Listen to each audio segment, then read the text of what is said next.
ದಿನವೊಂದು ಮಳೆಗೆ ಬೆಂಗಳೂರು ಮುಳುಗಿದೆ. ಪೂರ್ವ ಮುಂಗಾರಿನ ಹೊಡೆತಕ್ಕೆ ಸಿಲಿಕಾನ್ ಸಿಟಿಯ ಮಂದಿ ಬೆಚ್ಚಿ ಬಿದ್ದಿದ್ದಾರೆ. ವರುಣನ ಆರ್ಭಟ ಸಾಲು ಸಾಲು ಅವಾಂತರಗಳನ್ನೇ ಸೃಷ್ಟಿ ಮಾಡಿದೆ.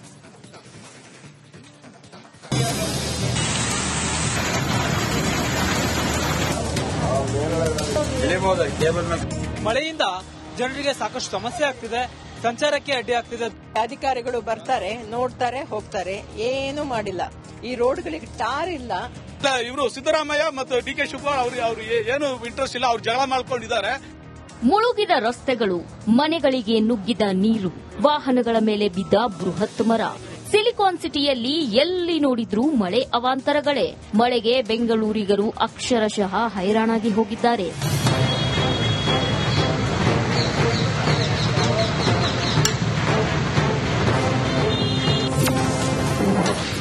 ಎರಡನೇ ದಿನವೂ ಆರ್ಭಟಿಸಿದ ಮಳೆರಾಯ. ಮಳೆಗೆ ಬ್ರ್ಯಾಂಡ್ ಬೆಂಗಳೂರು ಬರ್ಬಾದ್. ಕಾರಿನ ಮೇಲೆ ಬಿದ್ದ ಮರ, ವಿದ್ಯುತ್ ಕಂಬ. ಪದ್ಮನಾಭನಗರದಲ್ಲಿ ಬೃಹತ್ ಮರ, ವಿದ್ಯುತ್ ಕಂಬ ಧರೆಗುರುಳಿವೆ. ಇದರಿಂದಾಗಿ ಮನೆ ಮುಂದೆ ಪಾರ್ಕ್ ಮಾಡಿದ್ದ 2 ಕಾರುಗಳು ಸಂಪೂರ್ಣ ಜಖಂಗೊಂಡಿವೆ.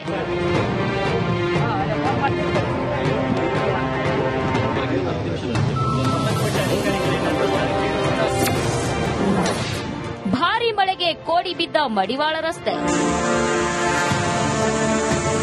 ವರುಣಾರ್ಭಟಕ್ಕೆ ಮಡಿವಾಳ ಕೆರೆಗೆ ಕೋಡಿ ಬಿದ್ದು ವಸತಿ ಪ್ರದೇಶಕ್ಕೆ ನೀರು ನುಗ್ಗಿ ಅವಾಂತರ ಸೃಷ್ಟಿಯಾಯಿತು. ಅಂಡರ್ ಪಾಸ್ನಲ್ಲೂ ನೀರು ನಿಂತಿದ್ರಿಂದ ಸವಾರರು ಪರದಾಡಿದ್ರು.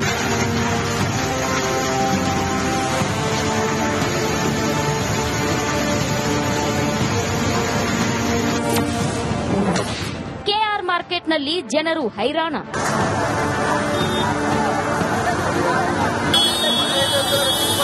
ಮಳೆ ಆರ್ಭಟಕ್ಕೆ ಕೆಆರ್ ಮಾರ್ಕೆಟ್ನಲ್ಲಿ ಜನರು ಪರದಾಡುವಂತಾಯಿತು. ಜೊತೆಗೆ ವ್ಯಾಪಾರವಿಲ್ಲದೆ ವ್ಯಾಪಾರಸ್ಥರು ಕಂಗಾಲಾಗಿದ್ದಾರೆ.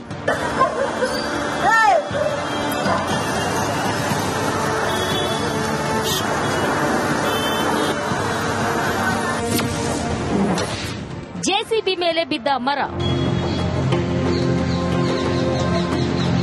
ಚಾಮರಾಜಪೇಟೆಯಲ್ಲಿ ಜೆಸಿಬಿ ಮೇಲೆ ಬೃಹತ್ ಗಾತ್ರದ ಮರ ಬಿದ್ದು ವಾಹನ ಸಂಚಾರಕ್ಕೆ ಅಡೆತಡೆ ಉಂಟಾಯಿತು.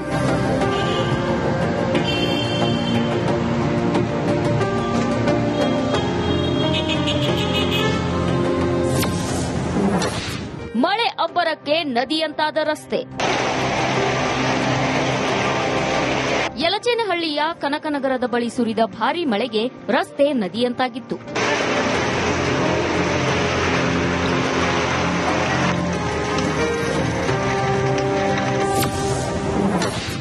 ಮಳೆಗೆ ಕುಸಿದ ವೈಟ್ ಟ್ಯಾಪಿಂಗ್ ರಸ್ತೆ. ಮಳೆ ಆರ್ಭಟಕ್ಕೆ ಶ್ರೀನಿವಾಸನಗರದಲ್ಲಿ ರಸ್ತೆ ಕುಸಿದಿದೆ. ಏಕಾಏಕಿ ರಸ್ತೆ ಕುಸಿದಿದ್ರಿಂದ ಗೂಡ್ಸ್ ವಾಹನ ಚಾಲಕ ಅದೃಷ್ಟವಶಾತ್ ಬಚಾವಾಗಿದ್ದಾನೆ.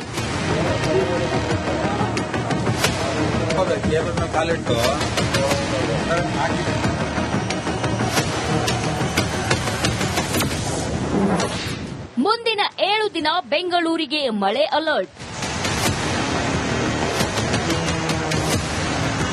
ಸಿಲಿಕಾನ್ ಸಿಟಿ ಬೆಂಗಳೂರಿಗೆ ಮುಂದಿನ 7 ದಿನ ಭಾರೀ ಮಳೆ ಆಗಲಿದೆ ಅಂತ ಹವಾಮಾನ ಇಲಾಖೆ ಮುನ್ಸೂಚನೆ ಕೊಟ್ಟಿದೆ. ಇಂದು ಆರೆಂಜ್, ನಾಳೆ ಯೆಲ್ಲೋ ಅಲರ್ಟ್ ಘೋಷಿಸಲಾಗಿದೆ.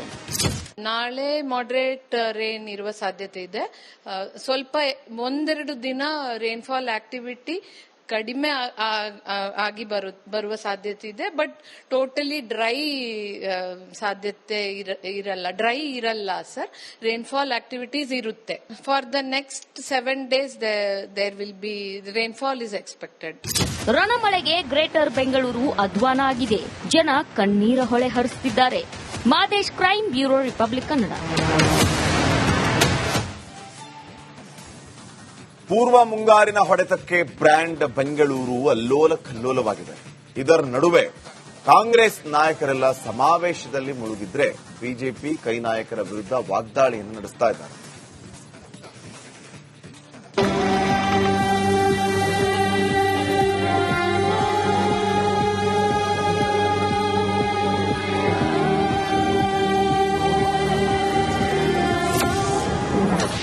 ವರುಣಾರ್ಭಟಕ್ಕೆ ಮುಳುಗಿದ ಬೆಂಗಳೂರು.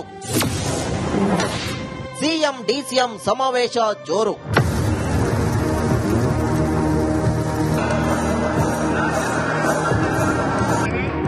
ಸಿಲಿಕಾನ್ ಸಿಟಿಯಲ್ಲಿ ಮಳೆರಾಯ ಅಬ್ಬರಿಸಿ ಬೊಬ್ಬಿರಿಯುತ್ತಿದ್ದಾನೆ.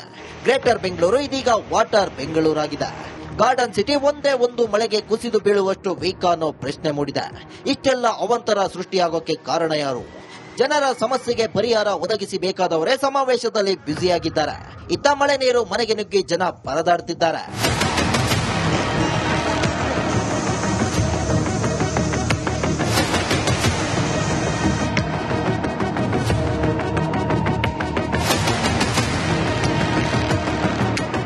ಹೌದು, ನಿನ್ನೆ ಸಂಜೆ ಸಿಟಿ ರೌಂಡ್ಸ್ ಆಗ್ತೀವಿ ಅಂತ ಅಂದಿದ್ದ ಸಿಎಂ ಡಿಸಿಎಂ ಬಳಿಕ ಬಿಬಿಎಂಪಿ ವಾರ್ ರೂಮ್ಗೆ ಕಾಟಾಚಾರಕ್ಕೆ ಭೇಟಿ ಕೊಟ್ಟಂಗೆ ಕಾಣಿತು.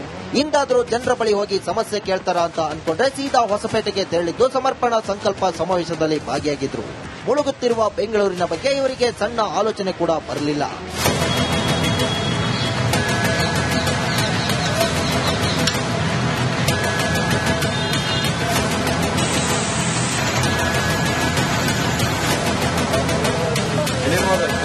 ಇನ್ನು ಸಣ್ಣ ಮಳೆಗೂ ಬೆಂಗಳೂರು ಮುಳುಗೋಕೆ ಕಾರಣವೇನು ಅಂತ ನೋಡೋದಾದ್ರೆ, ಬೆಂಗಳೂರಿನಲ್ಲಿ ಜನಸಂಖ್ಯೆಗೆ ಪೂರಕವಾಗಿ ಮೂಲಸೌಕರ್ಯ ಇಲ್ಲದೆ ಇರುವುದು, ರಾಜಕಾಲುವೆ ಒತ್ತುವರಿ ಮಾಡಿ ಮನೆ ಕಟ್ಟಿರುವುದು, ಅದನ್ನ ತೆರವುಗೊಳಿಸಲು ಇಚ್ಛಾಶಕ್ತಿಯೇ ಇಲ್ಲದಿರುವುದು, ಮಳೆಗಾಲಕ್ಕೆ ಮೊದಲು ಚರಂಡಿಗಳನ್ನ ಸ್ವಚ್ಛತೆ ಮಾಡದಿರುವುದು, ಬೆಂಗಳೂರು ನಗರಕ್ಕೆ ಸ್ಪಷ್ಟ ನೀರು ನಿರ್ವಹಣೆ ಯೋಜನೆಯೇ ಇಲ್ಲದಿರುವುದು. ಇದರಿಂದ ಸಣ್ಣ ಮಳೆಗೂ ಬೆಂಗಳೂರು ಕೊಚ್ಚಿ ಹೋಗುವಂತಹ ಅಧೋಗತಿ ಎದುರಾಗಿದೆ. ಸಣ್ಣ ರಸ್ತೆಗಳು, ರಸ್ತೆ ತುಂಬಾ ಹೊಂಡ, ಅದೇ ಬೆಂಗಳೂರಿನ ದೌರ್ಭಾಗ್ಯ ಎನ್ನುವಂತಾಗಿದೆ. ಗ್ಲೋಬಲ್ ಸಿಟಿ ಅನ್ನಿಸಿಕೊಂಡ್ರು ಮೂಲಸೌಕರ್ಯ ಗ್ಲೋಬಲ್ ಆಗಿಲ್ಲ ಅನ್ನೋದು ಜನರ ಆಕ್ರೋಶವಾಗಿದೆ.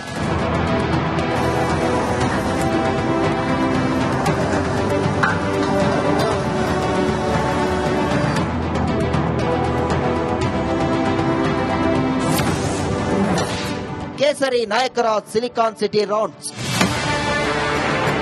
ಇಂದು ಬಿಜೆಪಿ ನಾಯಕರು ಬೆಂಗಳೂರು ಸಿಟಿ ರೌಂಡ್ಸ್ ಹಾಕಿದ್ರು. ಸಿಲ್ಕ್ ಬೋರ್ಡ್ಗೆ ಬಿಜೆಪಿ ನಿಯೋಗ ಭೇಟಿ ನೀಡಿ ಮಳೆ ಅವಾಂತರದ ಸ್ಥಳಗಳನ್ನು ಪರಿಶೀಲನೆ ನಡೆಸಿದ್ರು.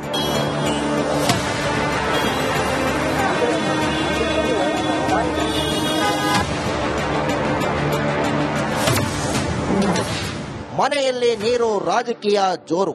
5 ಜನ ಅಮಾಯಕರು ಕಾಂಗ್ರೆಸ್ಸಿನ ದುರಾಡಳಿತದಿಂದ, ಕಾಂಗ್ರೆಸ್ಸಿನ ಲೋಪದೋಷಗಳಿಂದ ಸತ್ತಿರೋದು. 4 ಜನ ಪ್ರಾಣವನ್ನು ಕೂಡ ಕಳೆದುಕೊಂಡಿದ್ದಾರೆ. ಇವತ್ತು ಡಿಕೆ ಶಿವಕುಮಾರ್ ಅವರು, ಸಿದ್ದರಾಮಯ್ಯ ಅವರು ಗ್ರೇಟರ್ ಬೆಂಗಳೂರು ಬಗ್ಗೆ ಮಾತನಾಡ್ತಾರೆ. ಬೆಂಗಳೂರಿಗೆ ಬರೀ ಗ್ರೇಟರ್ ಹೆಸರು ಸೇರಿಸಿದ್ರೆ ಸಾಕಾಗೋದಿಲ್ಲ ಸ್ವಾಮಿ. 3 ವರ್ಷಕ್ಕೆ ಮುಂಚೆ 2022ರಲ್ಲಿ ಈಸ್ಟ್ ಬೆಂಗಳೂರೆಲ್ಲ ನೀರಲ್ಲಿ ತುಂಬೋಗಿತ್ತು. ಅವಾಗ ಏನಂತ ಕರಿಬೇಕಾಗಿತ್ತು? ನಾವು ವಾಟರ್ ಬೆಂಗಳೂರು ಅಂತ ಕರಿಬೇಕಾಗಿತ್ತಾ?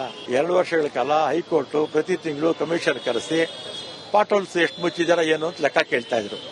ಇವರು ಸ್ಕೂಲ್ ಟೀಚರ್ ಮಕ್ಕಳ ತರ ಹೋಗಿ ಅಲ್ಲಿ ಪಾಠ ಕೊಟ್ಟು ಬರ್ತಾ ಇದ್ರು. ಸಾಧನೆ ಅಲ್ಲ ವೇದನೆ. ಆದ್ರೆ ಅಲ್ಲಿ ಹೋಗಿ ಹಂಪಿನಲ್ಲಿ ಪಿಟೀಲ್ ಬಾರಿಸ್ತಾವ್ರಿ ಇವರು. ನೀವು ಬೆಂಗಳೂರಿಗೆ ಬನ್ನಿ, ಇಲ್ಲಿ ಜನ ಎಲ್ಲ ಸೇರಿ ಬೇರೆದ್ರಲ್ಲಿ ಪಿಟೀಲ್ ಬಾರಿಸ್ತಾರೆ ನಿಮಗೆ. ಇಂಥ ಪರಿಸ್ಥಿತಿ ಇರುವಾಗ ಯಾವ ಸಾಧನೆ ನೀವು ಮಾಡಿರೋದು? ರಣಮಳೆಗೆ ಬೆಂಗಳೂರಿನ ಮಂದಿ ರೋಸಿ ಹೋಗಿದ್ದಾರೆ. ಜೀವನ ಕಟ್ಟಿಕೊಳ್ಳೋದು ಹೇಗಪ್ಪ ಅಂತ ಕಣ್ಣೀರು ಹಾಕ್ತಿದ್ದಾರೆ. ಆದ್ರೆ ನಮ್ಮನ್ನಾಳುವ ನಾಯಕರು ಮಾತ್ರ ದೋವಂತ ಸುರಿಯುವ ಮಳೆಯಲ್ಲಿ ಸಮಾವೇಶದಲ್ಲೇ ಬ್ಯುಸಿಯಾಗಿ ತಮ್ಮ